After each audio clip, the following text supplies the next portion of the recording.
जिनने कभी लिट्टी चोखा खाया नहीं, देखा नहीं, उनकी इच्छा होगी खाने की। जिनने कभी गाजर का हलवा खाया नहीं, देखा नहीं, उनकी इच्छा होगी कभी खाने की। भाई जब पहली बार आप गाजर का हलवा खाएंगे तब दूसरी बार भी इच्छा होगी, तीसरी बार भी मन होगा। कभी देखा ही नहीं, खाया नहीं तो मन क्यों जाएगा? पहले देखा आपने, फिर चखा आपने, तब तीसरी बार मन करेगा। तो मन तो बाद में जाएगा ना, पहले नजर जाएगी, पहले कान जाएगा। जिस व्यक्ति ने अपनी दृष्टि को और अपने श्रवण को, अपने कानों को संभाल लिया, याद रखना वो भगवान को प्राप्त करके ही रहेगा। पतन उन्हीं का होता है, नरक के गामी वही बनते हैं जिनकी आंखों पर और कानों पर कंट्रोल नहीं होता। आप दो चीजों पर कंट्रोल कर लीजिएगा, तीसरी पे धीरे से हो जाएगा। पहली कंट्रोलिंग आंखों पर, आंखों से कुछ मत व्यर्थ की चीजें मत देखिएगा, कानों से बकवास ना सुनिएगा और वाणी से व्यर्थ की बातें ना बोलिएगा। आपने तीन चीजों को संभाल लिया तो भगवान सदा आपको संभालते चलेंगे, सदा आपको संभालते। और आप तीन में से एक में से फिसल गए। महाभारत क्यों हुआ? क्योंकि द्रौपदी के बोल बिगड़ गए। महाभारत क्यों हुआ? क्योंकि द्रौपदी के बोल, क्या बोल बिगड़ गए? अंधों के अंधे होते, बोल बिगड़ गए, महाभारत खड़ा हो गया। इसलिए शब्द संभाल के बोलिए, शब्द के हाथे न पाव, एक शब्द औषधि करे, एक शब्द करे घाव। ये आपके शब्द जो हैं ये घाव भी करते हैं और ये आग भी लगाते हैं और बाग भी लगाते हैं। मर्जी आपकी कि आग लगाना है कि बाग लगाना है। कल भगवान श्री कृष्ण का विवाह उत्सव हुआ। जब विवाह हुआ रुक्मणी जी को लेकर आए। अच्छा, भगवान से 17 जितने जरासंध ने 17 बार युद्ध किया। भगवान ने जरासंध को 17 बार पराजित किया। ये जरासंध कौन है? जरा मीन्स बुढ़ापा। हमारे जीवन में भी जब बुढ़ापा आता है तो हम भी अपने बुढ़ापे को 17 बार पराजित करते हैं। एक बार बुढ़ापा आया, बाल पक गए तो मेहंदी पोत करके बुढ़ापा को पराजित कर दिया, अभी कहाँ बुढ़े हैं, अभी तो जवान हैं। फिर बुढ़ापा आया तो आंखों में कम दिखने लगा तो लो लेंस डलवा लिया, बोले बढ़िया है, हम कहाँ कम दिख रहा और ज्यादा दिखने लगा। कमर में झुकाव हुआ तो चमनप्राश खा लिया, अभी हम बढ़िया हैं, अभी कहाँ बुढ़े हो गए। ऐसे बुढ़ापा आप पे बार बार अटैक करता है, आपको सावधान करता है, बूढ़े हो गए हो, सावधान भजन में लगो, सावधान भजन में लगो। पर आप ना लग करके और कुछ खा पी लेके अपने आप को स्वस्थ रखते हैं। बात ठीक है, पर कब तक? अंत में भगवान को भी जरासंध के सामने से मैदान छोड़ के भागना पड़ा। भगवान भागे और कहां गए? प्रवर्षण पर्वत पर चढ़े, अंत में द्वारिका का निर्माण करा के द्वारिकाधीश कहलाए। भगवान भी भागे, अर्थात कब तक आप हराओगे बुढ़ापे को? एक दिन बुढ़ापा आपको पराजित कर देगा, एक दिन मृत्यु निश्चित है। अच्छा, एक बात और समझनी चाहिए। अर्जुन जी जब भाग रहे थे तो भगवान कहते हैं पागल हो गया है, हाँ? ऐसी बातें करता, क्यों भागेगा? अपना कर्म क्यों नहीं करता? कर्मण्येवाधिकारस्ते, ये सब तेरे कोई नहीं है, ये सब मौत के मुंह में चले गए हैं, इन सबको मृत्यु मारेगी, तू क्या मारेगा? मैं मारूंगा। वाह, खुद भागने वाले अर्जुन को थाम लेते हैं, मत भागो युद्ध से, और खुद मैदान छोड़ के भाग जाते हैं। यही भगवान है। भगवान मुह्यन्त यत् सूरयः, इनकी लीलाओं को सुनकर देखकर मोहित हो गए। ब्रह्म को, परमात्मा को कोई आज तक जान ना सका। उस परमात्मा को जानने की जब भी बातें आती हैं तो हमारी हालत कैसी होती है आपको बताएं? गधे को आप काखा गाघा याद कराओ और पूछो कि भाई काखा गाघा का मतलब क्या हुआ, तो क्या गधा कभी इसका अर्थ बता सकता है? काखा गाघा क्या है? जैसे गधा काखा गाघा का अर्थ कभी नहीं बता सकता, उसी प्रकार उस ब्रह्म तत्व को हम और आप उस गधे की तरह हैं, कभी नहीं जान सकते। जान तब पाएंगे जब वो कृपा की दृष्टि कभी करेंगे, स्वयं जानेंगे तो जान जाएंगे। इसलिए भगवान श्री कृष्ण मैदान छोड़कर भागे और द्वारिकाधीश कहलाए। बड़े प्रेम से भगवान का विवाह संपन्न हुआ। रुक्मणी जी के संकल्प आपने सुना, रुक्मणी जी को लेकर आए और रुक्मणी जी का विवाह भगवान श्री कृष्ण से हुआ। पाणी ग्रहण संस्कार हुआ। भगवान कृष्ण के पहले पुत्र का नाम हुआ प्रद्युम्न। भगवान के पुत्र कौन हुए? प्रद्युम्न। प्रद्युम्न बड़े उच्च कोटि के विद्वान भी हैं और बड़े अद्भुत हैं। साक्षात भगवान ही प्रद्युम्न के रूप में भी प्रकट हुए हैं। तो प्रद्युम्न जी जब थोड़ा बड़े हुए तो सम्रासुर नाम का दैत्य उनका हरण करता है और भगवान ने सम्रासुर को मारकर रति से विवाह करके वापस आते हैं। ये कामदेव के अवतार हैं। कामदेव को शिवजी ने जला दिया था, तब रति रोई कि क्या करें हम, हमारा पति तो चला गया। तब शंकर जी बोले कि अगले जन्म में ये कृष्ण के पुत्र बनकर के प्रकट होंगे, इसलिए आज ये रति से विवाह करते हैं। इसके बाद राजा परीक्षित ने कहा, गुरुदेव भगवान ने तो 16,108 विवाह किए हैं और आपने तो एक ही विवाह की कथा सुनाई, आगे की चर्चा सुनाइए। तब सुखदेव भगवान कहते हैं, सुनो, द्वारिका में बड़ा अच्छा माहौल है, बहुत अच्छे लोग रहते हैं और बड़े प्रेम से भगवान रुक्मणी के संग रहते हैं। एक दिन क्या हुआ कि द्वारिका में एक सूर्य भगवान के भक्त रहते थे। आसित सत्राजितः सूर्यो भक्तस्य परमः सखा प्रीतस्तस्मै मणिं प्रादात् सूर्यस्तुष्ट्यः स्यमन्तकम्। सत्राजित नाम के एक भक्त रहा करते थे। आसीत सत्राजितः सूर्यो, इन्होंने अपनी भक्ति से सूर्य भगवान को संतुष्ट कर दिया। अपनी आराधना से सूर्य के उपासक थे और सूर्य भगवान एक दिन प्रकट हो गए। वाह सत्यजित जी, आपने हमारी आराधना की, हम प्रसन्न हैं, बोलो आपको क्या चाहिए। सत्यजित ने कहा प्रभु हमारे पास थोड़ा धन की कमी है, धन का अभाव है, थोड़ा सा पैसा मिल जाए तो काम बन जाए। आज लोगों को सबसे ज्यादा धन की ही कमी है, सत्यजित जी को भी थी। सत्यजित जी ने बड़े प्रेम से मांगी, धन की जिज्ञासा की तो धन दे दिया। भगवान तो भगवान है। सूर्य भगवान ने एक मणि उतारी अपनी गले से और पहना दी। लो आप ये मणि 100 किलो सोना रोज देगी। कितना सोना? 100 किलो। 100 किलो सोना। अब बताइए जिसके पास 100 किलो सोना रोज मिले आए कितना बढ़िया आनंद होगा। सत्यजित जी वो मणि पहन के चले गए। भगवान एक बार स्वधर्मा नाम की सभा में विराजमान थे, तभी सत्यजित जी गए अपनी मणि दिखाने के लिए। कई बार क्या होता है ना, लोग दिखाना जरूर चाहते हैं कि भाई हमारे पास इतना है, जरा देखें, पड़ोसियों को दिखाएं, लोगों को दिखाएं। कई बार दिखाने के चक्कर में आग लग जाती है, इसलिए ज्यादा दिखाना नहीं चाहिए। जो है गुप्त रखो, जो है भगवान को समर्पित कर दो, क्या दुनिया को दिखाना। सत्यजित जी मणि पहनकर इसलिए चले ताकि वो दुनिया को दिखा सकें कि देखो हमारे पास कितना माल है। एक मैया थी आपके पड़ोस में रहा करती थी, आपकी पड़ोसन। एक दिन उसने सोने की अंगूठी बनवाई, बढ़िया मोटी सी, 1 तोले की, और 1 तोले की अंगूठी बनवा के पड़ोसन के घर चली गई। पड़ोसन से कह रही है बहन कैसी हो? सब ठीक है। वो उंगली जिसमें पहन रखी थी वो आगे करे, कैसी हो? सब बढ़िया चल रहा है। अब पड़ोसन ने एक बार नहीं पूछा कि तूने अंगूठी कब बनवाई। अच्छा, उसका विचार यही था कि पड़ोसन पूछा कि अंगूठी कब बनवा ली तूने, कितने ग्राम की है, किससे बनवाई। अच्छा, माताओं के पैसे तभी वसूल होते हैं जब कोई पूछे अरे बहुत बढ़िया तुम्हारे है, कहां बनवाया, कब बनवाया। तो अब वो बार बार पूछे। फिर पड़ोसन ने कुछ नहीं बोला तो फिर वो उठ के दूसरे के घर गई, तुम्हारा बेटा कहां है, आज तुमने क्या बनाया है। बार बार वो उंगली आगे ताकि लोग पूछें, पर किसी ने नहीं पूछा कि तुमने अंगूठी कब बनवाई, कहां बनवाई, कितने की बनवाई। अब वो बड़ी उदास हो गई, राम राम राम राम, किसी ने पूछा ही नहीं। अब वो अपने से बताना चाहे नहीं, उसे लगा कोई थोड़ा सा शुरू करे तो फिर मैं बताऊं। अब वो बड़े प्रेम से घर चली गई, कोई नहीं पूछा। तो उसने अपने घर के आंगन में आग लगा दी, और आग लगाई थोड़ी सी, और सबको सुनो गांव वालों सुनो, घर में आग लग गई, आओ आओ। अब लोग आए, बोले पानी, अरे पानी यहाँ डालो, यहाँ पानी डालो, यहाँ पानी डालो। वो बस वही उंगली आगे करे। अब पड़ोसी पानी डाल रहे हैं, अरे यहाँ क्यों डालते हो, यहाँ पानी डालो। उसको लग रहा था कोई धोखे से पूछ ले कि अंगूठी कब बनवाई।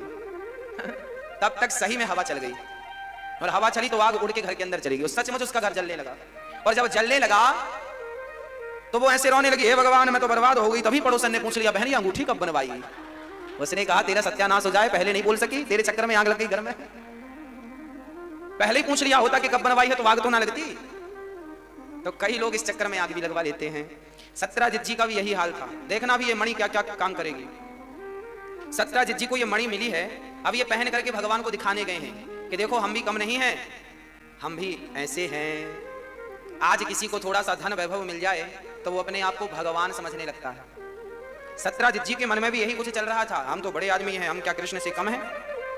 अच्छा, भगवान ने वो मणि मांगी सत्यजित जी। अच्छा, सत्यजित जी जब प्रवेश करे सभा में तो सब खड़े हो गए, सबको लगा सूर्य भगवान आ गए। भगवान ने कहा सूर्य नहीं है, ये तो उनके भगत हैं। सत्यजित जी से भगवान ने कहा सत्यजित जी आप ये मणि क्या करेंगे। अरे जितना धन चाहिए हमसे ले लेना, यदि ये राज खजाने में रहेगी तो इससे प्रजा का उत्थान होगा, प्रजा का कल्याण होगा।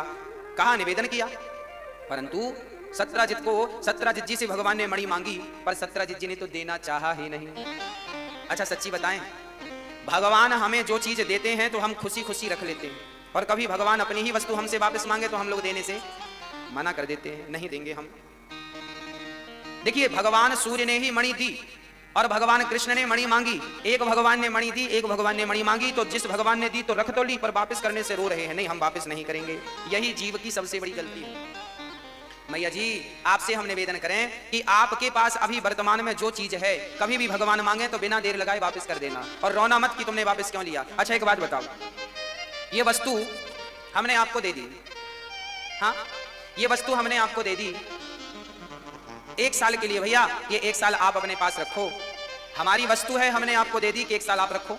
अब आपने 1 साल इसे संभाला, 2 साल संभाला, 3 साल संभाला। जब हम वापस आकर अपनी वस्तु मांगेंगे कि भैया हमारी वस्तु लौटाओ, तो आप लौटाएंगे कि नहीं, हाँ या नहीं। मैया लौटाएंगे, हाँ हाँ लौटाएंगे। क्यों लौटाएंगे, क्योंकि ये वस्तु आपकी थी ही नहीं, ये तो आपको हमने दी है। उसी प्रकार जिस प्रकार ये वस्तु आपकी नहीं थी, हमने दी है, आपने रखा, आपने उपयोग किया, इसका पढ़ा समझा। जब मांगे तो वापस करो। उसी प्रकार आपकी जो बेटी है, बेटा है, पत्नी है, पति है, परिवार है, पद है, प्रतिष्ठा है, पैसा है, ये कुछ भी तुम्हारे पास नहीं था जब तुमने जन्म लिया था, ये सब तुम्हें भगवान ने दिया है। और जब दिया है तो सब कुछ रखो, पर जब भगवान कभी अपनी वस्तु तुमसे वापस मांगे कि चलो भाई वापस करो, तो आप हंसते मुस्कुराते वापस कर दिया करो। रोया ना करो कि भगवान ने हमारा बेटा छीन लिया, भगवान ने हमारा ये छीन लिया, भगवान ने हमारा यश छीन लिया, भगवान ने हमारा पैसा छीन लिया, भगवान ने हमारा पति छीन लिया, भगवान ने हमारा पुत्र छीन लिया, भगवान ने हमारी पत्नी छीन ली। ऐसी शिकायत ना किया करो। अरे भगवान की वस्तु है, पत्नी, पुत्र, पति, परिवार सब कुछ भगवान ने दिया है। जब तक के लिए दिया है तब तक तुम्हारे पास है, जब मांगेगा तो प्रसन्न चित्त से वापस कर देना। पर हम लोगों की गलती क्या है? हम लोग देने से इनकार कर देते हैं। हम लोगों को लगता है वापस ना करना पड़े, वापस नहीं करना चाहते। हाँ, इसलिए वापस करने की, हाँ जी, इसलिए बड़े भाव से जो विधाता ने दिया है वापस कर दो। जब तक दिया है आनंद से रखो, उसका उपयोग करो, आनंद लो। जब ठाकुर जी मांगे हंसते मुस्कुराते, अरे यहाँ तक कि ये जिंदगानी पूरी होने को आए तो भगवान को धन्यवाद देकर ये शरीर भी छोड़ देना कि हे प्रभु, आपने 100 साल का 50 साल का अवसर दिया है स्मरण करने का, अब आपका शरीर आपको सौंप करके मैं आपके चरणों में आना चाहता हूँ। ये शरीर भी परमात्मा ने दिया है कुछ काम करने के लिए। जाओ अपना लोक परलोक संभाल लो। बड़े भाग्य मानुष तन पावा, हिरत सदा माया कर प्रेरा, काल कर्म स्वभाव गुण घेरा, कबहु किनर करुणा कर देही देत ईस बिनु हेतु सनेही। भगवान ने ही कृपा करके ये तन दिया है, जब मांगे तो आप हंसते हंसते दे देना, रोना मत के लो हम जा रहे हैं। हाँ जी, भगवान ने मांगी नहीं दी मणि। अब क्या हुआ, एक दिन सत्यजित के भैया प्रसेन जी वो मणि पहन के जंगल चले गए और वहां जाकर के वो शिकार खेलने गए। तभी क्या हुआ मेरी माँ कि एक शेर ने वो मणि लेने के चक्कर में प्रसेन को मार डाला। तभी जामवंती जी आ गए और जामवंती जी ने उन्हें मारकर शेर को और वो मणि ले जाकर अपनी बिटिया जाम्बवती को दे दिया।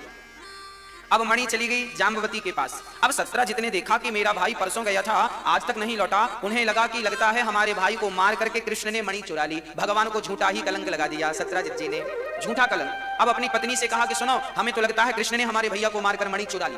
अच्छा, पत्नी को बता दिया और पत्नी से कह दिया तुम ना बता देना किसी को। बस आप कोई चीज पत्नी को बताओ और कह दो तुम किसी को बताना मत।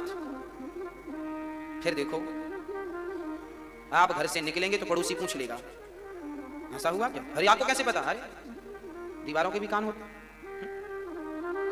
इसलिए सत्यजित की वो बात पूरे में फैल गई कि कृष्ण ने मणि चुरा ली प्रसेन को मार करके। झूठा कलंक भगवान को लगा। अच्छा, भगवान को झूठा कलंक क्यों लगा?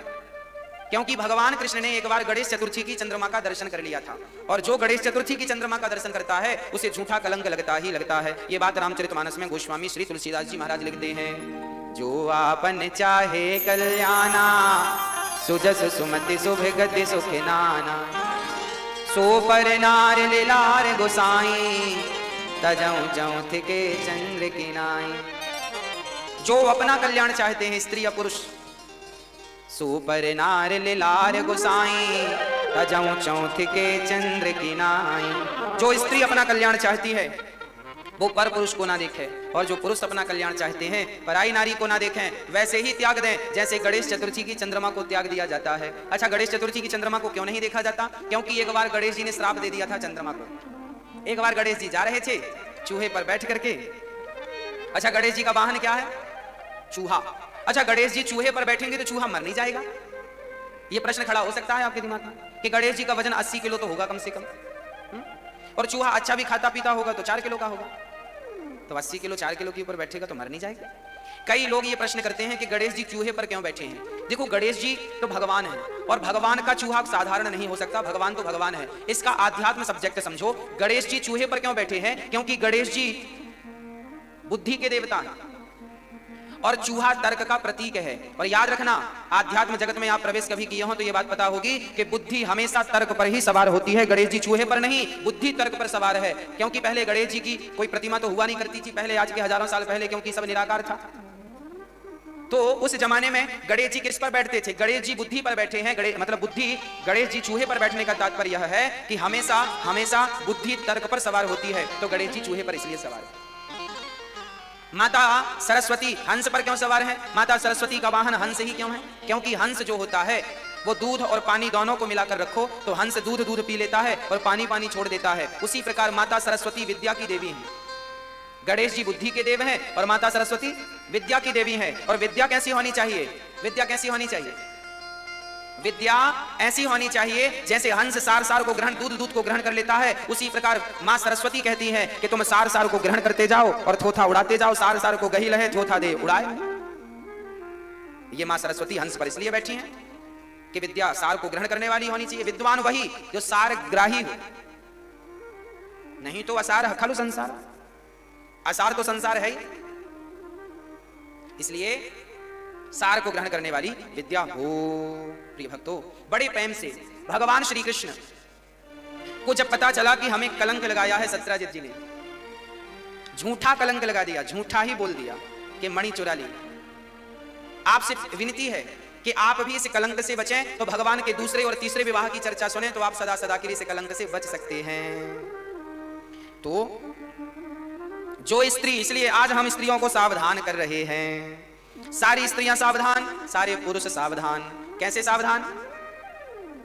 बोले स्त्री अपने पति के सिवा पराये पुरुष को कभी स्वप्न में भी ना देखे, और पुरुष अपनी स्त्री के सिवा पराई स्त्री को स्वप्न में भी ना देखे। ऐसा पुरुष और ऐसी स्त्री होनी चाहिए। सुपर नार लिलार गोसाई तजऊ चौथ के चंद्र की नाई। जो स्त्री अपना कल्याण चाहती है पर पुरुष का चिंतन ना करे। अच्छा, हमारे शास्त्र कितने बढ़िया हैं, शास्त्र इतने बढ़िया हैं कि हमारे शास्त्र चाहते हैं कि आप चरित्रवान बने, चरित्र से ना गिरें, आपके चरित्र की चिंता हमारे शास्त्रों को है। राम चरित्र सुन वे कौन रसिया, राम लखन सीता मन बसिया। हमारे यहाँ चरित्र की पूजा है। राम चरित्रवान थे तो आज मंदिर बनाए जाते हैं, रावण चरित्रहीन था तो आज तक उसके पुतले जलाए जाते हैं। हमारे यहाँ चरित्र की पूजा होती है, चरित्रवान को लोग पूजा करते हैं। इसलिए आप सभी की जिम्मेदारी है कि आप अपने अपने चरित्र को स्ट्रांग बनाएं, मजबूत करें। चरित्र का स्वप्न में भी पतन नहीं होना चाहिए, चरित्र कैरेक्टर कभी गिरना नहीं चाहिए। चरित्रवान बनो, अपने बच्चों को भी चरित्रवान बनाओ। और आज मैं आपसे यह भी निवेदन करूंगा कि आप जितने माता पिता हैं, आप अपने बेटों को, अपनी बेटियों को, खासकर बेटियों को, आप अपनी बेटियों को खासकर इन्हें इतना योग्य बनाना, खासकर इन्हें जूडो कराटे जरूर सिखाना। सास के लिए नहीं जूडो कराटे सास के ऊपर उपयोग करने लग जाए ना। आज बेटियों को जूडो कराटे इसलिए सिखाना चाहिए ताकि वो अपनी सुरक्षा करके अपनी रक्षा कर सके, अपने आप को मुसीबत के टाइम पे 2-4 बंदों से लड़ सके और अपने आप को बचा सके, शिकार ना हो जाए उन दुष्टों की। इसलिए आज हर माँ बाप को अपनी बेटियों को कराटे जरूर सिखाना चाहिए। और हम तो ये कहते हैं छोटी सी तलवार भी रख के चलना चाहिए। हाँ जी, हमारी कोई भी देवी देवता बिना अस्त्र शस्त्र के नहीं है। हाँ तो बता दो, चलो तलवार लेके ना चलें तो कम से कम आत्मरक्षा का कुछ साधन तो होना चाहिए। पॉकेट में मिर्ची लेकर चलें या कुछ लेके चलना चाहिए। और स्ट्रांग, आजकल की बेटियों को थोड़ा मजबूत होना चाहिए, जूजू बन जाती हैं। माँ बाप को चाहिए कि आप अपने बेटियों को स्ट्रांग बनाएं, मजबूत बनाएं, उन्हें खुद घर पे ही अभ्यास कराएं लाठी चलाने का, उन्हें मुसीबत में कैसे अपने आप को बचाना है, हर प्रकार की उन्हें तरकीब बताएं। कौन बताएगा? माँ बाप बताएंगे। इसके लिए भी आप कोच रखिए, इसके लिए भी आप उन्हें सिखाइए। बेटियों को झांसी की रानी जानती हो कैसी थी? झांसी की रानी, अब सोचो झांसी की रानी तलवार चलाना नहीं जानती होती तो वो कैसे अंग्रेजों को मारती, युद्ध करती और कैसे अपनी सुरक्षा करती? उसने अपने आप को भी बचाया और अपने देश को भी बचाने का प्रयास किया। तो झांसी की रानी की तरह हमारी बेटियां बने। वो भी 23 साल की थी जब उसकी मृत्यु हुई। खूब लड़ी मर्दानी, वो तो झांसी वाली रानी थी। सिंहासन हिल उठे राजवंशों ने भ्रकुटी तानी थी, बूढ़े भारत में भी आई फिर से नई जवानी थी। खूब लड़ी मर्दानी, वो तो झांसी वाली रानी थी। रानी अहिल्याबाई ये भी तलवार चलाना जानती थी, ये भी दुष्टों का दमन करना जानती थी। तो बेटियां तो अहिल्या जैसी हो, अहिल्याबाई, झांसी की रानी, रानी दुर्गावती, ऐसी बेटियां हो आपकी, ताकि अपनी रक्षा कर सके। ऐसे संस्कार देना चाहिए माँ बाप को। और खासकर बेटियों को और बेटों को आप चरित्र की जरूर शिक्षा दीजिए। चरित्र बचा तो सब बचा और चरित्र गया तो सब गया। इसलिए आजकल की बहन बेटियों को, एक बहन ने हमसे परसों पूछा कि गुरुजी बेटियों पर इतना माँ बाप क्यों अंकुश लगाते हैं? आज बेटियों को माँ बाप कहते हैं ना, यहाँ नहीं जाना, ये नहीं करना, समय से आना है। अच्छा, बेटों को तो कोई अंकुश नहीं लगाता, बेटियों को सब अंकुश लगाते हैं। बेटों को तो खुले में छोड़ देते हैं और बेटियों पर थोड़ा सा नजर रहती है। तो बेटियों की शिकायत है कि हमारे माँ बाप हमारे संग ऐसा क्यों करते हैं। आज इसका भी मैं समाधान लेकर आया हूं। देखो, जितनी बेटियां सुन रही हैं वो ध्यान से सुने। देखिए, आपके माँ बाप आप पर ज्यादा अंकुश निगरानी इसलिए रखते हैं क्योंकि आप आज के युग में, आज के जमाने में बाहर सुरक्षित नहीं है, इसलिए माँ बाप की थोड़ी सी चिंता आपके लिए ज्यादा होती है, क्योंकि वो आपका भला चाहते हैं, क्योंकि समाज का बाहर का माहौल ठीक नहीं है, थोड़ी सी चिंता होती है माँ बाप को। और मैं एक बिल्कुल परफेक्ट इसका कारण सुनाऊं कि जो सरिया होता है ना, आप जब सरिया खरीदते हैं तो सरिया की दुकान में सरिया बाहर पड़ा होता है, लोहा सरिया हमेशा बाहर दुकान में पड़ा होता है। सरिया की कीमत कितनी होती है भाई? 50 रुपए किलो लोहा है, 60 रुपए किलो होगा, बस इतना ही है ना, ज्यादा से ज्यादा 60 रुपए किलो लोहा बाहर पड़ा है। अच्छा, सरिया बाहर पड़ा है, अब आपको हीरा चाहिए है तो हीरा सोनी की दुकान में मिलेगा, तो क्या सोनी जी हीरे को बाहर रखते हैं दुकान के? सोनी जी हीरे को कहां रखते हैं? तिजोरी में। तिजोरी खोली, एक छोटी सी डिब्बी निकली लाल कलर की, उसे खोला तो मखमल के कपड़े पर हीरा रखा है। भैया जी, ये हीरा इतना संभाल के क्यों रखा है? क्योंकि हीरा बेस कीमती है, हीरे की कीमत ज्यादा है, इसलिए उसे संभाल के रखा है सुनार ने। लोहे की कीमत कम है तो बाहर पड़ा है। बस बेटों की कीमत कम होती है क्योंकि वो एक कुल को ही तार सकते हैं, जबकि बेटियों की कीमत ज्यादा होती है क्योंकि 2 कुल को तारने वाली हैं। इसलिए उनको माँ बाप संभाल के संजो करके अंदर रखते हैं भीतर। जैसे हीरे को सोनी जी अंदर रखते हैं, ऐसे बेटियों को माँ बाप अंदर रखते हैं। और बेटा तो सरिया की तरह है, बाहर पड़ा रहेगा, है ना। बेटे एक ही कुल को तारेंगे ना, बेटी 2 कुल की जिम्मेदारी लेके चलती, इसलिए उसकी हिफाजत ज्यादा होती है, माँ बाप उसकी हिफाजत ज्यादा करते हैं। और आजकल की बेटियां कहती हैं हमारे माँ बाप तो हम पर अत्याचार कर रहे हैं, हमें तो निकलने नहीं देते बाहर, हमें तो घूमने नहीं देते बाहर, हमें तो मिलने नहीं देते बाहर। अरे भाई, आप सुरक्षित नहीं है बाहर, थोड़ी सी जिम्मेदारी आपकी भी है। याद रखना, जब नजर हटती है तभी दुर्घटना घटती है। थोड़ा सा सावधान आपको होना ही पड़ेगा। आप सावधान नहीं होंगे तो आप शिकार हो जाएंगे। आज के सालों पहले दामिनी के साथ क्या हुआ, 16 दिसंबर की रात्रि को सबको पता है। दामिनी केस आपने सुना होगा, सालों पुरानी बात है। वो लड़की रात के 11 बजे सड़क में खड़ी होकर लिफ्ट मांग रही है, भैया रुको रुको, गाड़ी रोको, हमें छोड़ के आओ, हमें ले चलो। अब बताओ, गलती थी उन अपराधियों की जिन्होंने उनके साथ अपराध किया, पर गलती उसकी भी थी, कितनी रात को आप लापरवाही क्यों कर रही हो? आपको भी अपनी सुरक्षा की जिम्मेदारी रखना चाहिए कि नहीं? हाँ या ना? भाई, हम ये क्यों सोचें कि सामने वाले अच्छे होंगे, हम ये सोच के चले ना कि हम कितने सावधान हैं, हमारे पास सुरक्षा के क्या इंतजाम है। हम अपना इंतजाम लेके चलें, समय से आएं, समय से जाएं। यदि आप सभी समय का ख्याल रखें, रात होने से पहले घर के अंदर आ जाएं। यदि ज्यादा रात हो गई तो फिर अपने माँ के साथ, अपने पिता के साथ, अपने भाई के साथ रहो, सुरक्षा के साथ रहो, अपने साधन से रहो। रात के 12 बजे आप लिफ्ट मांगेंगे तो जिससे लिफ्ट मांग रहे हैं जरूरी थोड़ी है कि वो आदमी अच्छा हो। इसलिए आपकी भी गलती है कि आप अपनी सुरक्षा की तैयारी खुद नहीं करते और फिर दुर्घटनाएं घटती हैं। इसलिए हमें चारों तरफ सावधान। चोरी तब होती है जब आप लापरवाह हो जाते हैं, चोरी कभी नहीं होगी यदि आप सावधान रहेंगे तो।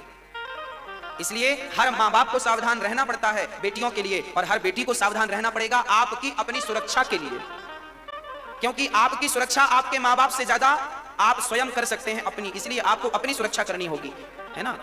थोड़ा सा ध्यान रखना पड़ेगा और आपको चरित्रवान बनना पड़ेगा। चरित्रवान बने, देश के काम आए, यही तो देश में जन्म लेने की सार्थकता है। माँ बाप का सिर कब ऊंचा होता है? जब बेटी कुछ अच्छा करती है, जब बेटा कुछ अच्छा करता है तो माँ बाप का सिर ऊपर हो जाता है। वाह, धन्य है मेरा बेटा और धन्य है। लोग कहते हैं इसके माँ बाप धन्य हैं, ऐसे पुत्र को, ऐसी पुत्री को जन्म दिया। माँ बाप का माँ बाप होना, प्रसव का कष्ट सहना माँ का तब सफल होता है जब आप अपनी माँ का नाम रोशन करते हैं, अपने पिता का, अपने कुल का नाम रोशन करते हैं। इसलिए हर बेटी को, हर बेटे को कुछ अच्छा कर दिखाना चाहिए। आजकल के बच्चे ना फिसल जाते हैं, रास्ते से भटक जाते हैं, पढ़ने लिखने के लिए जाते हैं स्कूल कॉलेज और वहां पढ़ाई लिखाई कम करते हैं और उनको प्यार हो जाता है ज्यादा। आजकल के बच्चे प्यार करने लगते हैं। देखा आपने कितना प्यार करते हैं बच्चे आजकल के? बिल्कुल परफेक्ट हैं ये प्यार करने में। अभी गोल गोल रोटी बनाना नहीं आ रही है पर प्यार करना जानती हैं। ये छोरा अपने मोबाइल को रिचार्ज नहीं करा पाता, 300 रुपए का बैलेंस नहीं डाला पाता, पर प्यार करना आता है इसको। 1 रुपए कमाना नहीं आता, 1 रुपए कमाएगा नहीं, बाप की संपत्ति पे पल रहा है, पर प्यार करना खूब आता है। अच्छा, प्यार भी किनसे? अरे जिस माँ ने तुम्हें जन्म दिया उस माँ से प्यार हुआ नहीं। जिस पिता ने तुम्हारे लिए कर्जा लेकर तुम्हें अच्छे कॉलेज में पढ़ाया उस पिता से प्यार हुआ नहीं। अरे जिस माँ बाप ने तुम्हारा मलमूत्र साफ किया है उस माँ से तो प्यार हुआ नहीं। वो एक छोरे से, एक छोरी से प्यार हो गया। कब मिले? एक लड़का लड़की मेरे पास आए, महाराज जी हम प्यार करते हैं। हमने कहा अच्छी बात है। बोले शादी करना चाहते हैं। हमने कहा कर लो। बोले महाराज जी लड़की जो है हमारी माँ से पसंद नहीं करती। हमने कहा माँ क्यों नहीं पसंद करती? अच्छी है। बोले महाराज जी पता नहीं, हम प्यार करते हैं, माँ कहती है प्यार व्यार नहीं, हम जहाँ शादी कराएं वहां कर लेना। ये हमारी समाज की नहीं है। हमने कहा तो फिर शादी मत करो जब माँ बाप मना कर रहे हैं तो। नहीं महाराज जी मैं तो इसी लड़की से शादी करूंगा। हमने कहा कि फिर आपके माँ बाप का क्या होगा? आपकी माँ तो फिर परेशान होगी, आप तो एक ही बेटा हो अपनी माँ के। हाँ महाराज जी हम तो एक ही बेटा हैं पर हम प्यार करते हैं इस लड़की से। हमने कहा फिर माँ का क्या होगा? बोला उस लड़के ने कि मैं माँ को छोड़कर चला जाऊंगा दूसरे शहर। हमने उस लड़की की तरफ देखा, हमने कहा बहन देख रही हो, जो लड़का अपनी माँ बाप को छोड़ सकता है, जिस माँ ने जन्म दिया, ये बेटा जब उस माँ का सगा ना हो सका तो ये तेरा कितने दिन सगा बन के रहेगा? कभी तेरे से अच्छी कोई मिल जाएगी तो तुझे उसके लिए छोड़ देगा। याद रखना मेरी बहनों, प्यार व्यार कुछ नहीं होता, ये तो केवल शरीर की भूख होती है। हवस पूरी करके लोग छोड़कर चले जाते हैं, केवल शरीर की भूख मिटाना चाहते हैं बस। इसलिए प्यार तो एक बहाना है। मन्ना डे जी ने एक गीत गाया है, मन्ना डे जी ने गाया है, कसमे वादे प्यार वफा सब बातें हैं बातों का क्या। कसमे वादे प्यार वफा सब बातें हैं बातों का क्या। कोई किसी का नहीं ये झूठे, कोई किसी का नहीं ये झूठे, नाते हैं नातों का क्या। कसमें वादे प्यार वफा सब बातें हैं बातों का क्या। कसमें वादे प्यार वफा सब बातें हैं बातों का क्या। कोई आपसे कहे, भाई थोड़ा बढ़ाइए इसको, कोई कहे कि हम आपसे प्यार करते हैं तो आप उसके चक्कर में मत पड़ जाना। वो आपसे प्यार नहीं करता, आपके शरीर से प्यार करता है। कसमें वादे प्यार वफा सब बातें हैं बातों का क्या। ये सब बातें हैं, आज आपसे बातें कह दी कल किसी और से कह देगा। आज आपसे कह रहा है मैं तुमसे बहुत प्यार करता हूं, आई लव यू, तो आई लव यू तो कहना है कल किसी और से कह देगा। आई लव यू ही तो कहना है परसों किसी और से कह देगा। अरे आई लव यू के मायने ही कितने हैं। अच्छा ये बताओ, आज तक आपकी माँ ने कभी आपको आई लव यू कहा? आपके पिता ने आपको कभी आई लव यू कहा? बोलो, नहीं कहा। तो नहीं कहा इसका क्या ये अर्थ है कि आपके पिता आपको प्यार नहीं करते?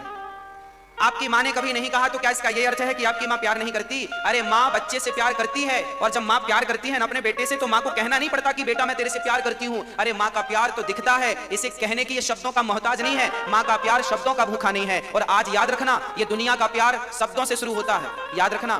जबकि माँ का प्यार शब्दों से नहीं, माँ का प्यार तो एहसास है। जब माँ गर्भवती हुई थी और तुम माँ के पेट में आए थे तो माँ को एहसास हुआ कि मेरे पेट में बच्चा है। बस वो एहसास था कि माँ को तुमसे प्यार हो गया। अभी तुम्हारी कोई बात सुनी नहीं माने, तो मैं लड़का हो के लड़की हो के गूंगा हो के लंगड़ा हो के बहरा हो, अभी तुम पेट में हो, पर माँ ने तुमसे प्यार किया, पेट से प्यार किया, बिना देखे प्यार किया। और जब बाहर आए तो छाती से लगा करके, और वो प्रसव का सारा कष्ट डॉक्टर ने पेट फाड़ कर तुम्हें निकाला, तुम्हें छाती से लगाकर वो सारा दर्द भूल गई। अभी पेट फटा पड़ा है पर तुम्हें छाती से लगाती है तो फटे हुए पेट का दर्द भूलकर, तुम्हारी सूरत को देख करके, तुम्हारी शक्ल को देखकर तुम्हें छाती से लगाकर सारा कष्ट भूल जाती है। वो माँ जिसने तुम्हारे लिए अपना पेट फड़वाया है, वो माँ जिसने तुम्हारा मलमूत्र साफ किया है, वो माँ जो कभी भूखे रहकर भी तुम्हें भोजन कराया है, आज उस माँ को तुम छोड़कर जाने की बातें करते हो। क्या तुम्हें कभी भगवान माफ कर पाएगा? अरे भगवान तो छोड़ो, क्या तुम अपने आप को कभी माफ कर पाओगे जब तुम्हें यह बोध होगा कि तुमने गलत किया? इसलिए शादी करना अच्छी बात है, पर माँ बाप की राजी मर्जी से शादी करे तो क्या नुकसान है? माँ बाप कितनी उम्मीद करते हैं बच्चों के लिए, पढ़ा लिखा कर मेरा बेटा पढ़ जाए, लिख जाए, ये बन जाए, वो बन जाए, मेरी बेटी पढ़ जाए, ये बन जाए। और बेटियां जब भाग जाती हैं किसी लड़के के साथ और अपने माँ बाप को भी अपनी शादी में इनवाइट नहीं करती, सोचो उस माँ बाप पर क्या गुजरती होगी कि आप अपनी ही संतान, अपने ही माँ बाप को अपनी ही शादी में बुलाना अनिवार्य नहीं समझती। क्या गुजरती होगी उन माँ बाप पर। इसे क्या कहते हैं? इसे कहते हैं नमक हराम, इसी को कहते हैं नमक हरामी, इसी को बोलते हैं कृतघ्नता। कृतज्ञता क्या है? जिस माँ के पेट से तुम निकले हो, जिस माँ के गर्भ से तुम निकले हो, उसी माँ के तुम सगे नहीं भये तो भगवान पूछेगा फिर तुम सगे किसके बनोगे? ये बता दो। जिसने तुम्हें जन्म दिया है, जो तुम्हारी भगवान है, वो माँ जब उसका ये बेटा ना हो सका तो ये लड़की कह रही है मैं प्यार करती हूं, तो ये लड़का अपनी माँ का नहीं हुआ, तेरा कितने दिन बनेगा? क्यों पागल बन रही है इसके चक्कर में? लड़कपन में बच्चे बिगड़ जाते हैं, गलत संगत होती है, बिगड़ जाते हैं। आजकल के बच्चे प्यार जानते नहीं कि प्यार क्या होता है। अरे प्यार को शब्दों की जरूरत नहीं होती। पहले के जमाने में बूढ़े आपके दादाजी से पूछिएगा कि उन्होंने कभी आपकी दादी को आई लव यू कहा है कि नहीं? पहले के लोग प्यार करते थे पर कहकर नहीं करते थे कि तुमसे प्यार करता हूं। पहले के लोगों में ओरिजिनल वाला प्यार होता था प्यार। पहले के दादा दादी, आज तक बुढ़ा बुढ़ी दोनों साथ में रहते हैं बुढ़ापे में, आज भी प्यार बराबर है, प्यार में कमी नहीं आई। और आजकल के बच्चे देख सुन के प्यार करते हैं, फिर भी वो तलाक वाला की नौबत आ जाती है।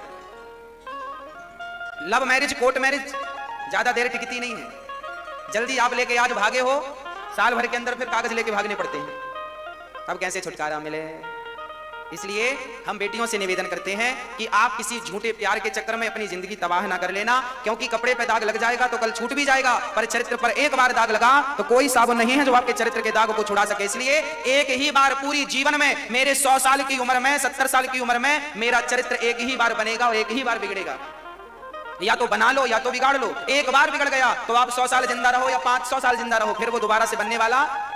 अरे कहते हैं बुढ़ापे में नए दांत निकल आते हैं, बुढ़ापे में नए दांत तो वापस आ सकते हैं, पर बुढ़ापे में क्या आपका खोया हुआ चरित्र वापस आ जाएगा? इसलिए चरित्र बहुत कीमती है, आपका कैरेक्टर बहुत कीमती है, इसकी कीमत समझिएगा। इसलिए झूठे प्यार व्यार के चक्कर में आप अपना चरित्र ना गवा दीजिएगा। मेरी बहनों से विशेष प्रार्थना, अपना ध्यान रखिएगा। माँ बाप आपके प्रति यदि सजग हैं तो उनकी सजगता जरूरी है आज के युग में, जागरूकता जरूरी है आज के युग में। इसलिए हाँ, कलयुग है ना, कलयुग तो आज उल्टी गंगा बहा रहा है, माता पिता को बेटा ठोकर लगा रहा है। ये कलयुग है, उल्टा काम चल रहा है। इसलिए भारत की प्यारी बहना तुम सावधान रहना, भारत की प्यारी बहना तुम सावधान रहना। भारत की बहनों सावधान, क्यों? क्योंकि पापी भी हाथों अपने, पापी भी हाथों अपने राखी बंधा रहा है। आज तो पापी आदमी भी हाथ में राखी बंधा रहा है। हाँ, तब एक ही था रावण और एक ही थी सीता, तब एक ही था रावण और एक ही थी सीता।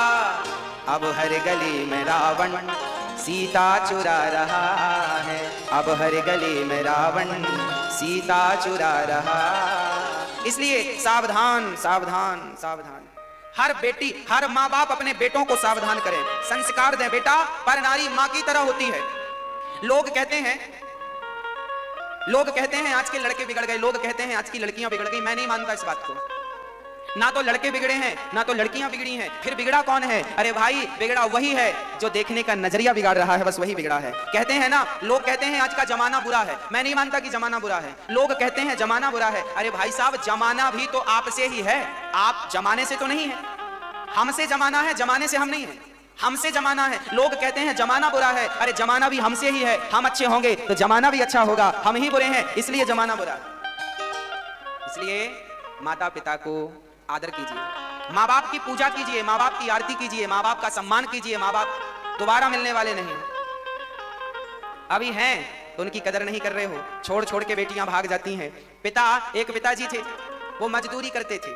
मजदूरी क्या करते थे कि लोहे का कारखाना था, लोहे के कारखाना में जाकर के उनका काम करना पड़ता था, घन पटकना पड़ता था, लोहा बदलना पड़ता था। मशीनें थी, वो पीट पीट के लोहे का आकार बदलती। अब सोचो कि गर्मी में एक तो लोहा इतना गर्म, लाल, और गर्मी अलग। अब उस गर्मी में लोहा पकड़ना कितना कठिन होता है। पर वो बाप काम करता है इसलिए कि मेरी बेटी स्कूल में अच्छे कॉलेज में पढ़ रही है, उसको पैसे चाहिए होंगे उसकी फीस के लिए। तो वो बाप बेचारा, हिम्मत नहीं थी फिर भी काम करता। और बाद में पता चला कि वो बेटी किसी लड़के के संग भाग गई। अब सोचो कि उस बाप पर क्या गुजरी होगी, क्या उसको कष्ट मिला होगा। क्या वो बाप कभी ऐसी बेटी को माफ करेगा? चलो पिता है, माफ कर भी देगा, तो क्या भगवान माफ करेंगे? इसलिए हर बेटियों से मेरी प्रार्थना है, माँ बाप का आदर कीजिएगा, सम्मान कीजिएगा, और अपनी स्त्री, अपनी पत्नी, अपना पति, बस इनके सिवा पराई स्त्री माँ है, उम्र में बड़ी हो तो माँ, बराबर की है तो बहन, छोटी है तो बेटी।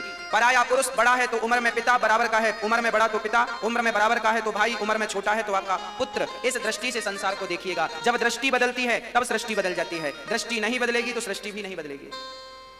हाँ, इसलिए हाँ, माता पिता। और वहां पर उन्होंने शेर को मरा पाया, प्रसेन को मरा पाया। जामवंत जी से भगवान का युद्ध हुआ। कितने दिन युद्ध चला भगवान का? भगवान का युद्ध चला है 27 दिन तक। 28वें दिन भगवान ने जामवंत जी से कस के युद्ध किया और जामवंत जी के अहंकार को तोड़ दिया। ये जामवंत जी भगवान से युद्ध क्यों कर रहे हैं? ये वही जामवंत हैं, त्रेता वाले जामवंत के वचन सुहाए, सुनी हनुमंत हृदय अति भाए। जब राम रावण का युद्ध पूरा हुआ तो जामवंत जी ने कहा, प्रभु आपने तो रावण को मारकर अपनी खुजली मिटा दी, पर मेरी बराबरी का तो कोई मिला नहीं। आपसे दो हाथ कर लूं तो मेरी बराबरी आप ही कर सकते हैं, और आपसे युद्ध करूंगा तो मेरा मनोरथ पूरा हो जाएगा। ठीक है। भगवान बोले इस जन्म में नहीं, अगले जन्म में हम कृष्ण बनकर आएंगे, तब आपका मनोरथ सिद्ध करेंगे। आज वही भगवान कृष्ण बनकर गए और बड़े प्रेम से आपने, बड़े भाव से आपने जामवंत जी को युद्ध में संतुष्ट किया और उनकी बेटी जाम्बवती से भगवान ने विवाह किया। अच्छा, विद्वान लोग कहते हैं कि जामवंत की बेटी जाम्बवती भी बिल्कुल जामवंत जी जैसी थी। तो भगवान लंबा सा घूंघट उड़ा करके जाम्बवती को लेकर गए। तो रुक्मणी जी ने पूछा ये कौन है? भगवान ने कहा ये तुम्हारी बहन है, हमारी दूसरी पत्नी। हाँ,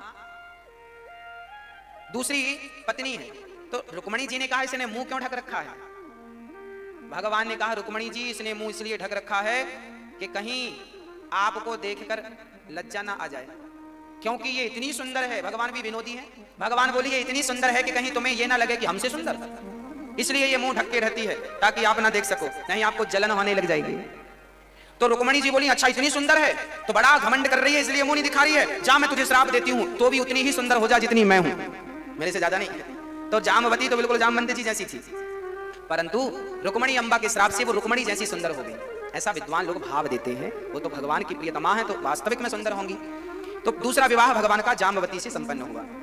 मणि लाई, दहेज में मिली मणि, सत्यराजित को लौटाई, भैया जी अपनी मणि संभालो। इसके चक्कर में देखो घरवाली को लाना पड़ा। अब सत्यराजित जी को लगा राम राम राम राम, अब तो हमें लोग क्या कहेंगे कि लो भगवान को झूठा कलंक लगाया। तो सत्यराजित ने अपनी बेटी सत्यभामा का विवाह भगवान से करने का प्रस्ताव रखा। भगवान ने कहा देखो हमारा तो विवाह हो चुका है, एक नहीं दो विवाह हो गए। सत्यभामा से पूछ लो क्या हमें स्वीकार करेगी? सत्यभामा बोली हाँ हम कर लेंगे स्वीकार। भगवान बोले ठीक है, जब आपकी मर्जी है तो आओ। भगवान ने तीसरा विवाह माता सत्यभामा से किया। चौथा विवाह भगवान का सूर्यपुत्री कालिंदी यमुना महारानी से संपन्न हुआ। यमुना जी सूर्य भगवान की पुत्री हैं और आप भगवान का ध्यान करने के लिए, चिंतन करने के लिए बैठी हैं। अर्जुन की दृष्टि पड़ी। अर्जुन ने कहा देवी आप कौन है? कहा मैं कृष्ण को पति रूप में चाहती हूँ, मेरा नाम कालिंदी है।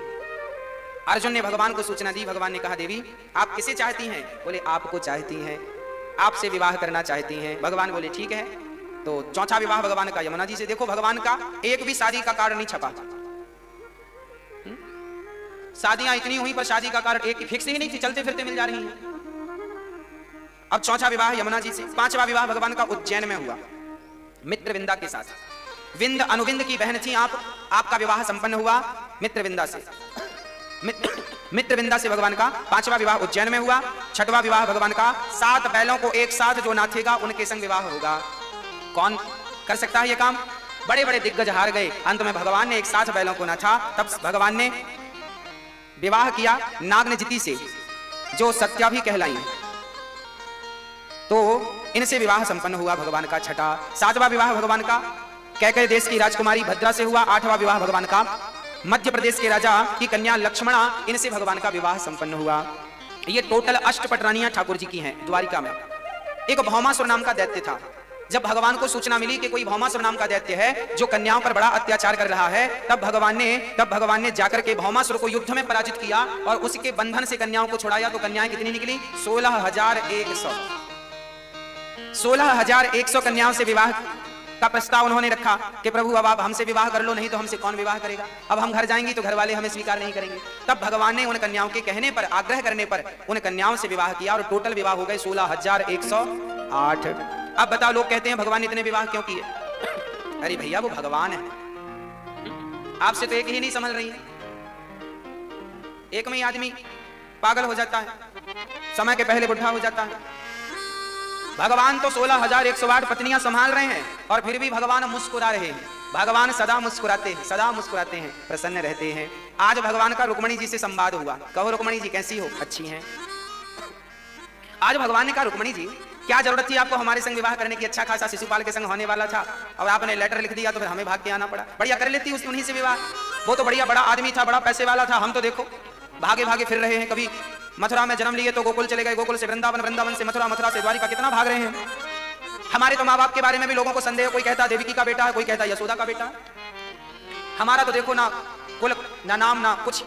रुक्मणी जी ने कहा प्रभु आप ठीक कहते हैं, जो सबके माई बाप हों, जो सबके माता पिता हों, भला उनके माता पिता कन्फर्म कैसे हो सकते हैं? क्योंकि आप ही जगत के माता पिता।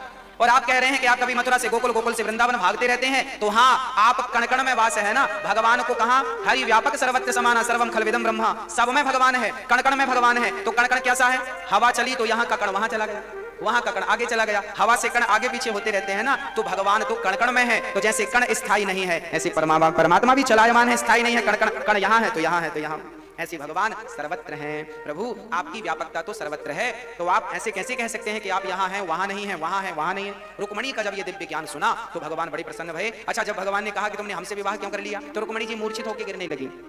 भगवान ने दोनों चारों भुजाओं से उन्हें संभाला, दो भुजाओं से संभाला, एक गिलास से पानी, एक हाथ से पानी, एक हाथ से पंखा झलकाने लगे और रुक्मणी जी को संभाला। रुक्मणी जी सपने में भी ये नहीं सोच सकती कि कृष्ण के अतिरिक्त हमारा कोई है, ऐसा प्रेम था अनन्य माता रुक्मणी जी का।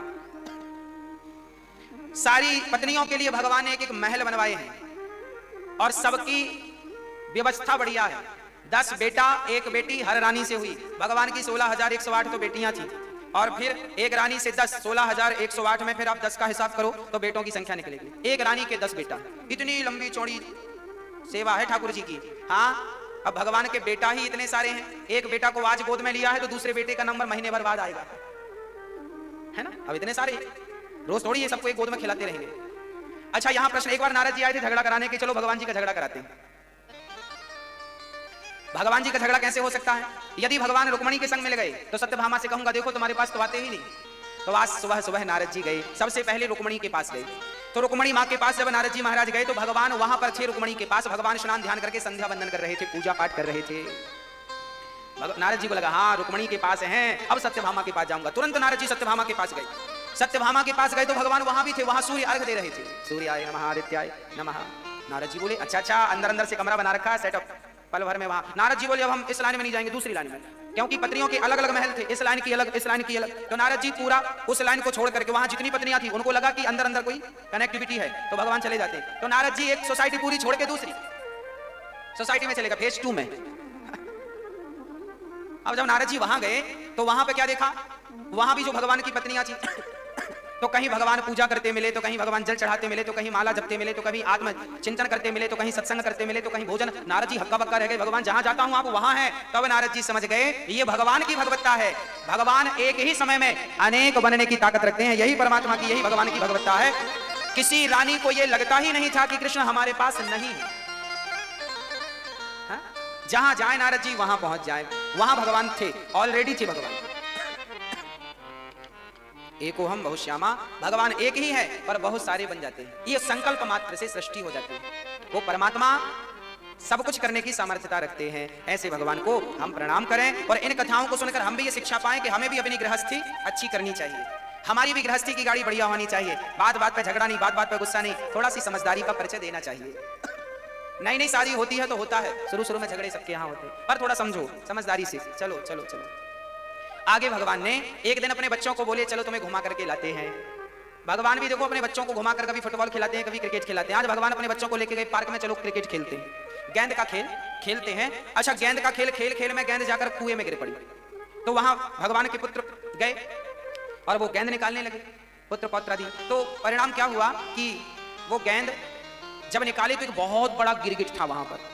सारे बच्चे चिल्लाए पिताजी पिताजी पिताजी। भगवान आए, क्या हुआ? बोले देखो बहुत बड़ा गिरगिट है। अब भगवान ने उस गिरगिट को जैसे ही उठाकर स्पर्श किया तो भगवान के स्पर्श मात्र से वो गिरगिट एक सुंदर दिव्य शरीर प्राप्त करके खड़ा हो गया। भगवान बोले भैया आप कौन है? तब उन्होंने अपना परिचय दिया, नृगो नाम नरेंद्रोहा मिक्ष्वाकुतनयः प्रभु। हे प्रभु मेरा नाम राजा नृग है, इक्ष्वाकु वंश का राजा हूँ और बहुत बड़ा राजा हूँ। भगवान ने कहा राजा हो तो गिरगिट कैसे बन गए? बोले मैंने गायों का दान दिया था। अरे तो गायों का दान करने से क्या गिरगिट बनते हैं? बोले नहीं, मैंने एक गाय का दान दिया था तो वो पंडित जी के खूंटे से छूटकर मेरी गौशाला में आ गई और मैंने उसी गाय का फिर से दान कर दिया।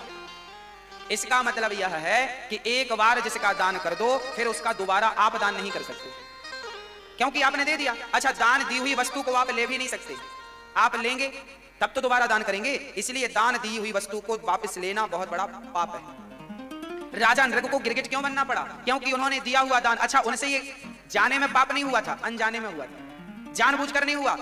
राजा नृग गायों के पांव में चांदी और सींगों में सोना मढ़ मढ़ के दान करते थे, गायों के गले में सोने का माला पहना कर दान करते थे। पर एक गाय गलती से उनकी गौशाला में आई और फिर आपके लिए और हमारे लिए ये मैसेज भगवान ने दिया कि देखो राजा नृग जैसे दानी भी यदि गलती करते हैं तो सजा उनको मिलती है, इसलिए आप गलती की गुंजाइश ना हो, सावधानी से काम किया करो। अर्थात आपको सावधान करना चाहते हैं शास्त्र, सावधान रहो। अंत में गायों का दान किया, इसलिए भगवत प्राप्ति हुई और भगवान की कृपा मात्र से, स्पर्श मात्र से राजा नृग का उद्धार हो गया, भगवत प्राप्ति हो गई। अच्छा, भगवान आपके द्वारा किया गया पुण्य कभी नष्ट नहीं होता, उसका फल आपको मिलकर रहेगा। अधिक पुण्य करोगे तो भगवान की कृपा प्राप्त हो जाएगी। हाँ, अच्छा, जब भगवान आपको मिलते हैं ना आपके पुण्यों से, तो फिर आपके पुण्य भगवान, अब तो आप भगवान को पा लिए। अब जब भगवान को आपने ले लिया तो क्या हुआ? अच्छा, एक बात बताओ, आपके घर में एसी है, सोफा है, फ्रिज है, पंखा है, कूलर है, गाड़ी है, सब कुछ है, तभी आपका बहुत बड़े शहर में बहुत बड़ा बंगला हो और वहां और अच्छा सोफा और अच्छा लग्जरी आपके घर में फ्रिज हो, आपके घर में सारी सुविधाएं हो, तो बताओ नए घर में सब बढ़िया है, तो जो पुराने घर में आपका रह गया सोफा, पलंग, एसी, आप उसका क्या करेंगे? क्या करेंगे? बहुत कंजूस होंगे तो बेचेंगे, और थोड़ा दिलेर होंगे तो बांट देंगे, भाई साहब ले जाओ, हमारे रिश्तेदार पड़ोसी ले जाओ, ऐसा कर, तुम एसी लगा लेना घर में, कूलर। तो कंजूस होंगे तो आदमी तो फिर मक्खी भी बेच देता है, चाय में मक्खी गिर जाए तो आदमी निकाल के वो पी लेता। कंजूस आदमी का क्या, मक्खी चूस। बोलिए भक्त वत्सल भगवान की जय। जय जय। हमारे मध्य आज इस दिव्य चर्चा में परम वंदनीय, परम पूजनीय, प्रातः स्मरणीय श्री कृष्णचंद्र ठाकुर जी, जिनको पूरा विश्व जानता है, उनके सुपुत्र भैया श्री इंद्रेश जी का आगमन हुआ। एक बार सुंदर करतल ध्वनि।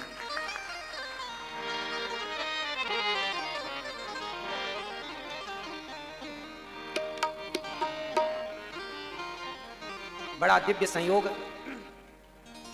कि आज के इस सत्र में, आज की इस कथा में आपकी उपस्थिति हुई। कहते हैं जब कथा में स्वयं विप्र देवता आ जाएं, व्यास पीठ पर बैठ करके जो भगवान की कथा आप तक पहुंचाने वाले संत वृंद आ जाएं, विप्र वृंद आ जाएं, तो समझ लेना कि वो उपस्थिति डायरेक्ट या इनडायरेक्ट वो उपस्थिति भगवान की उपस्थिति मानी जाती है। ये तो ठाकुर जी की उपस्थिति है, स्वयं बिहारी जी की उपस्थिति है। तो बिहारी जी ही इस रूप में हमारे मध्य प्रकट हुए हैं, क्योंकि अभी आपको आगे कल परसों से ही हमें विदित है कि कथा में जाना है। अच्छा, अभी कथा पूरी हुई है और आगे भी आपको कथा में ही जाना है कुछ दिनों के पश्चात। तो आप बड़े भाव से कथा का रसपान कराते हैं भैया श्री इंद्रेश जी। कई बार आपने भी कथा आपके वाणी से सुनी होगी और आज यहाँ आपकी उपस्थिति हुई है। बड़ा अद्भुत स्वागत, वंदन, आपके चरणों में कोटि कोटि नमन, कोटि कोटि वंदन। भगवत स्वरूप हमारे मध्य श्री सदगुरुदेव भगवान भी विद्यमान हैं, आपके चरणों में भी दास का पुनः वंदन, कोटि कोटि नमन। प्रिय भक्तों, भगवान ने राजा नृग पर कृपा की और राजा नृग पर कृपा करने के बाद पौंड्रक पर कृपा की। ये पौंड्रक नाम के जो राजा थे, एक्चुअली ये भगवान बनने का अभिनय कर रहे थे। आपके मन में एक विचार आया कि क्यों ना हम भी भगवान बने, तो नकली हाथ लगवा के पौंड्रक, नकली हाथ लकड़ी के बनवा कर लगवा करके और सबसे यही कहते फिरते थे कि मैं वासुदेव हूं, मैं भगवान हूं। ये कृष्ण क्या भगवान है? मैं भगवान हूं।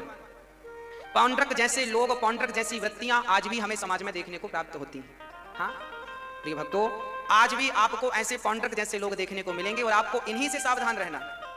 सावधान कैसे?